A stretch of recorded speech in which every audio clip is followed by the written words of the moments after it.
Sir నేను అడుగుతా ఉన్నాను, గత 5 సంవత్సరాల అధికారంలో మీరు లేరు కదా, జగన్మోహన్ రెడ్డి గారు అధికారంలో ఉన్నారు. ఆ అధికారంలో లేనప్పుడు మీరందరూ ఎక్కడున్నారండి? 5 సంవత్సరాల కాలంలో ప్రజలను గాలి వదిలేసి కరోనా కష్టకాలం వస్తే ప్రతిపక్షంలో ఉన్నారు కదా సార్ మీరు. ఆ రోజున ఎందుకు మీరందరూ కూడా ఎక్కడా కనిపించట్లేదు? ఎవరికి ధైర్యం ఎందుకు ఇవ్వలేదు?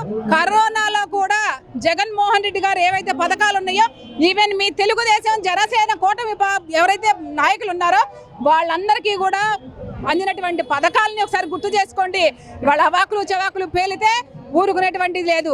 అసలు మీరు పరిపాలనకి అన్ఫిట్. తెలుగుదేశం కానివ్వండి, జనసేన కానివ్వండి, బీజేపీ కానివ్వండి, మీరు పరిపాలనకి అన్ఫిట్ అనేటువంటిది తేటతెల్లమైపోయింది. ప్రజలు ఏమో కోరుకుంటున్నారో తెలుసా? గతంలో జగన్మోహన్ రెడ్డి గారు ఏదైతే పథకాలు ఇచ్చి మా ఇంటి గుమ్మం తొక్కారో పథకాలన్నీ కూడా ఇవాళ మళ్ళీ అవి రావాలంటే మళ్ళీ జగన్మోహన్ రెడ్డి గారు రావాలి అనేటువంటి ఎదురు చూపులతో ఈరోజు చూసారుగా మెడికల్ కాలేజీలో ప్రజల యొక్క ఆగ్రహం ఎంత పెద్ద ఎత్తున ఉందో మీరందరూ కూడా చూడాలి. దీన్ని వెనక్కి తీసుకోవాలని కూడా మేము హెచ్చరిస్తా ఉన్నాం.